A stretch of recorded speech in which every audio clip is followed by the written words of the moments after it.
Os cientistas do Genoma USP estão há muitos anos pesquisando o mecanismo do transtorno do espectro autista, também chamado de TEA, nos mínimos detalhes. Por quê? É nesses detalhes que estão escondidos os possíveis novos alvos de terapia, ou seja, onde podemos interferir com medicamentos ou outros tratamentos para reduzir os impactos desse transtorno na vida das pessoas que o têm. Numa dessas pesquisas, o grupo da professora Maria Rita Passos Bueno, em colaboração com o Laboratório de Neurociências da Universidade Valparaíso, no Chile, usou moscas da fruta. Sim, as moscas que adoram rondar as bananas da sua cozinha, para tentar entender se e como o gene TRPC6 influencia no desenvolvimento do TEA. E eles descobriram que sim, esse gene influencia de fato o desenvolvimento de comportamentos autistas e mais, um antidepressivo consegue reverter vários déficits apresentados pelas moscas autistas. Agora, vamos entender toda essa mistura de autismos, mosca e genética. Vem comigo! Professora Rita, o que esse gene TRPC6 tem de tão especial? Todo mundo tem, em geral, 2 cópias de cada gene no nosso genoma, mas se tiver alguma variante que comprometa a função desse gene, ele pode, então, ser de risco para autismo, por exemplo. As variantes podem ser de diferentes tipos, né?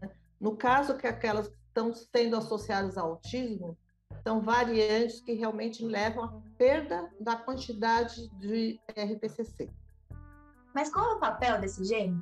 Basicamente, o que já se observou em laboratório é que os neurônios que têm a versão alterada desse gene são menos eficientes em transmitir o impulso nervoso, um sinal elétrico e químico, para o próximo neurônio. Eles também são menos ramificados na porção responsável por transmitir esse sinal.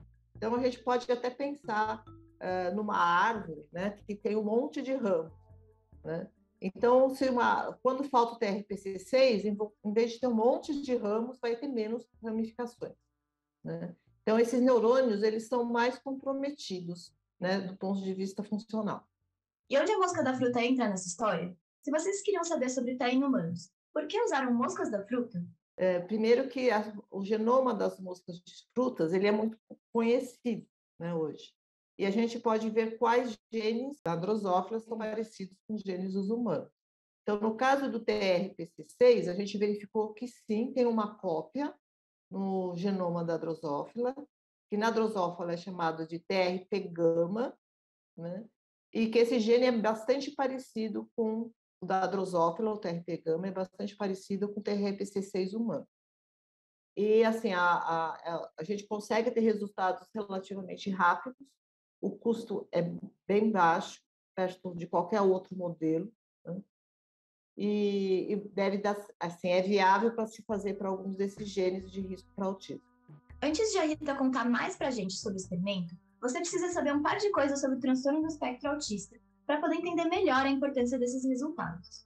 O TEA é caracterizado por comunicação social comprometida, interesses restritos e comportamentos repetitivos. Mas as pessoas com TEA, muito frequentemente, têm também outros transtornos, como hiperatividade, déficit cognitivo, redução da memória e problemas de sono. Os pesquisadores alteraram, então, o gene TRP-gama, de forma que as proteínas codificadas por ele não funcionam mais. Com isso, eles observaram uma série de comportamentos das moscas que espelham os comportamentos de pessoas com autismo, como interação social reduzida, sono comprometido, hiperatividade e problemas de aprendizado e memória. Agora você deve estar pensando, tá, e como os cientistas medem interação social de moscas da fruta? Olha, de um jeito muito curioso. Você tem alguma ideia? Pause o vídeo e deixa aqui nos comentários. Vai lá, tô esperando. Bem, nada mais interativo do que a dança de acasalamento. Tem um ritual social. É muito bem, assim, estudado e tem várias etapas desse ritual que eles têm que ser seguidos para considerar um ritual normal. Esse ritual de acasalamento requer que o macho preste atenção à fêmea e ajuste o seu comportamento dependendo das respostas dela.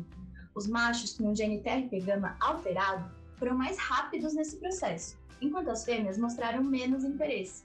Ou seja, ambos apresentaram comportamentos disfuncionais em relação a moscas sem alteração genética. Outro detalhe muito interessante do ritual é que os machos param de cortejar as fêmeas quando as fêmeas rejeitam os seus avanços. Esse comportamento é aprendido e, inclusive, o macho diminui o cortejo subsequente a qualquer outra fêmea. O mais incrível é que os cientistas podem usar a duração da redução no cortejo para medir memórias de curto e de longo prazo. É isso que explica o achado de que as moscas com gene TRP-gama alterado mostraram níveis menores de aprendizado de memória. E a hiperatividade e o sono também foram avaliados através do ritual de acasalamento, professora Rita? Não, a hiperatividade, que acho que é um modelo bem interessante, coloca essas drosófilas no espaço e ela é filmada e ela também tem uma maneira de se locomover por um determinado tempo. E no caso das drosófilas com a deficiência de TRP-gama, elas começaram a mover totalmente desordenada e com maior frequência nesse espaço. Visivelmente é muito fácil de ver as diferenças. Em relação ao sono, foi verificado que também tem todo um protocolo bem padronizado para avaliar o tempo que a drosófila dorme, né? O tempo que fica acordada. E o que se verificou principalmente é que, por exemplo, se uma drosófila com falta de TRP-gama não dorme o tempo normal, né, no período que deveria dormir, ela não recupera esse sono no próximo período de sono dela. Então, por exemplo, se a gente vai na balada, né? Aí no dia seguinte tem que trabalhar. A gente acorda cedo e vai, né? E o que a gente vai fazer na noite seguinte? Tentar dormir antes e compensar esse sono perdido dessa noite anterior. No caso da drosófila, não tem essa recuperação do sono, né? Então, isso se a gente transpor isso, né, para o indivíduo que tem a falta de TRP-gama, implica assim, que ele dorme mal e ele não restaura o sistema cerebral dele para o próximo dia. Então, vai ter um acúmulo de cansaço ao longo do tempo. Talvez você esteja se perguntando, assim como eu, como que os cientistas podem ter certeza de que foi a alteração no gene TRP-gama que mudou o comportamento das moscas? Os cientistas compararam moscas com gene inalterado e moscas com funcionamento do gene prejudicado, e viram uma diferença no comportamento. Em seguida, olha só o que eles fizeram. Quando a gente introduz só a cópia normal, é suficiente para ter todas essas alterações de comportamento, de sono, ficam normais. Então, isso é uma evidência importante de que todas essas alterações são principalmente devido à falta do TRP-gama. Vou contar para vocês outro achado fantástico dos pesquisadores.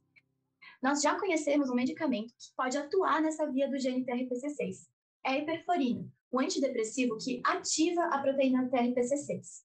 E olha só o que mais ela faz.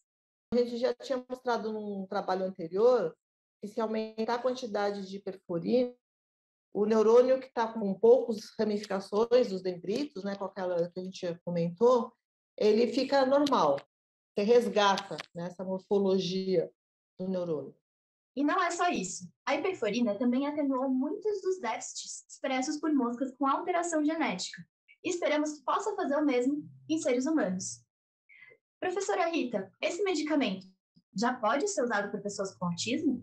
Primeiro, a gente precisa de realmente fazer mais pesquisas para saber o quanto que realmente pode ajudar nas crianças e adultos com deficiência de TRPC6. Eu acho assim, hoje a gente tem resultados promissores, mas ainda não pode ser transferido para as crianças ou adultos com deficiência de TRPC6. O TEA não é simples. Existem formas influenciadas apenas por um gene, mas a grande maioria dos casos envolve alguns genes e vários fatores ambientais, como inflamação durante a gravidez ou falta de oxigênio perinatal. Então, a variante do gene TRPC6 realmente é um fator de risco para a TEA. Mas é só mais uma peça do quebra-cabeças. Muita pesquisa ainda precisa ser feita para entendermos a fundo esse transtorno. A ciência e a genética estão entendendo cada vez mais a complexidade do transtorno do espectro autista e como podemos agir a nível molecular para melhorar a qualidade de vida das pessoas que vivem com TEA. Siga o Genoma USP e fique por dentro dos próximos capítulos dessa história. Até mais!